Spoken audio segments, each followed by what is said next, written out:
राहुल जब से मेरी ज़िंदगी से गया है, तब से मुझे लड़कों की शक्ल से भी नफ़रत हो गई है। उसे मैंने बहुत प्यार किया और जब वो बिना कुछ बताए एक दिन ऐसे भाग गया, तब मुझे लगा कि दुनिया में प्यार नाम की कोई चीज़ नहीं होती है। अब मैं जैसे बिना दिल वाली इंसान बन गई हूँ। मुझे कुछ भी महसूस नहीं होता है, क्योंकि अब मुझे लगता है कि इससे बड़ा मेरी लाइफ में अब क्या होगा। इसलिए आज मेरे पापा मम्मी के बोलने पर मैं तैयार हो गई एक लड़के से शादी करने को। पापा का बोलना था कि एक बार उस लड़के से मिल लो। मैंने मना किया, क्योंकि जिसको मैं इतने सालों तक साथ में रहकर नहीं पहचान पाई, तो अब एक छोटी सी मुलाकात से एक अजनबी को क्या पहचान पाऊंगी। लेकिन लड़का भी मुझसे मिलना चाहता है। मैंने उसको मिलने को हामी भर दी। सच कहूँ तो मुझे अब किसी भी बात से कुछ फ़र्क नहीं पड़ता है। हमारा मिलना तय हुआ डिनर पर। पापा और मम्मी चाहते हैं कि मैं अकेले ही मिलने उससे जाऊं। मैं जैसे मुर्दा हूँ, मुझे अब कुछ फ़र्क नहीं पड़ता। मेरे हाथ में जो आया मैंने पहन लिया और पहुँच गई। देखा तो वो मेरे लिए वहाँ बैठा इंतज़ार कर रहा था। मुझे देखते ही मेरे पास आया और मेरा नाम पूछता है। सामने जाकर मैं उसके बैठ गई। उसकी आंखों में चमक थी, लेकिन मैं इस चमक को जानती हूँ। यह हर लड़का दिखाता है पहली मुलाकात में। राहुल मुझे छोड़कर गया, लेकिन ज़िंदगी का बहुत बड़ा सबक मुझे सिखा कर गया है। वो लड़का मेरा मुंह उतरा देखकर मुझसे पूछता है, क्या हुआ, सब ठीक है?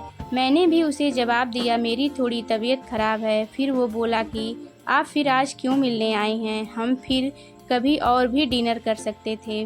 बात तो वह अच्छी कर रहा था, लेकिन अच्छी बातें लड़कों की कितनी जल्दी बदल जाती हैं, इसका अंदाज़ा मुझे अब अच्छी तरह है। मैंने उसे कहा, नहीं मैं ठीक हूँ, कोई बात नहीं। खाना मेरी पसंद का आर्डर किया।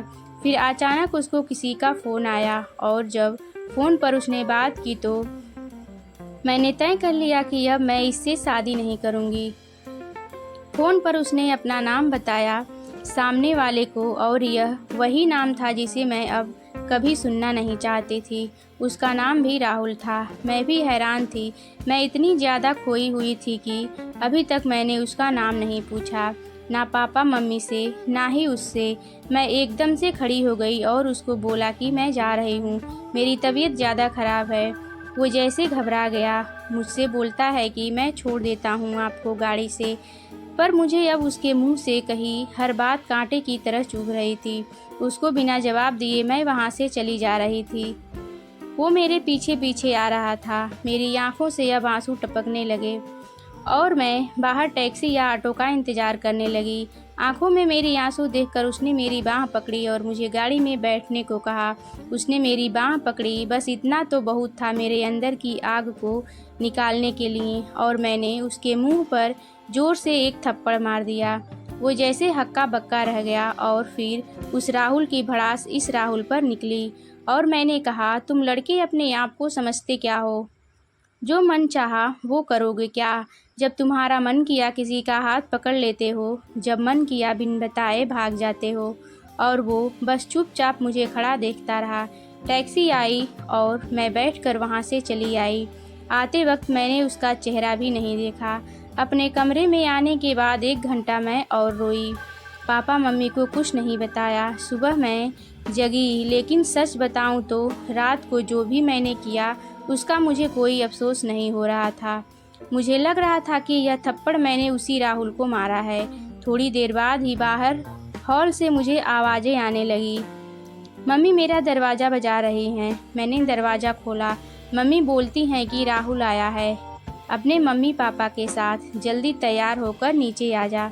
मुझे पता चल गया था कि वो ज़रूर कल रात की बात करने आया होगा, लेकिन मुझे कोई डर नहीं था। मैं नीचे गई। राहुल बैठा हुआ था। उसने मुझे देखा। मेरी मम्मी किचन में थी, इसलिए मैं किचन में चली गई। उनके चेहरे पर स्माइल थी। मुझे बोलती हैं कि राहुल और उसके घर वालों ने हाँ कर दी है और जल्द ही शादी करना चाहते हैं। अब मुझे कुछ समझ नहीं आया कि जिस लड़के को मैंने कल थप्पड़ मारा जाने अनजाने में, जिसे मैंने अपने एक्स बॉयफ्रेंड के बारे में बता दिया, वो मुझसे शादी को कैसे राज़ी हो गया। ऐसे तो मेरे लिए उसका नाम ही काफ़ी था ना करने को, पर इस बात को जानने के लिए मैंने मम्मी को बोला कि मुझे उससे बात करनी है। वो फिर मेरे कमरे में आया और पहली बार मुझे लगा मैंने उसे देखा। दिखने में बुरा नहीं है, बोला जाए तो हैंडसम था। तब मुझे यह भी पता चला कि ऐसा क्यों बोलते हैं कि गुस्से में इंसान अंधा हो जाता है। मेरे बिना सवाल किए उसने बोलना शुरू कर दिया। वो बोला कि मुझे पता है कि आपके साथ पहले शायद धोखा हुआ है और किस हद तक आप सच्ची हैं यह भी मुझे कल रात पता चल गया।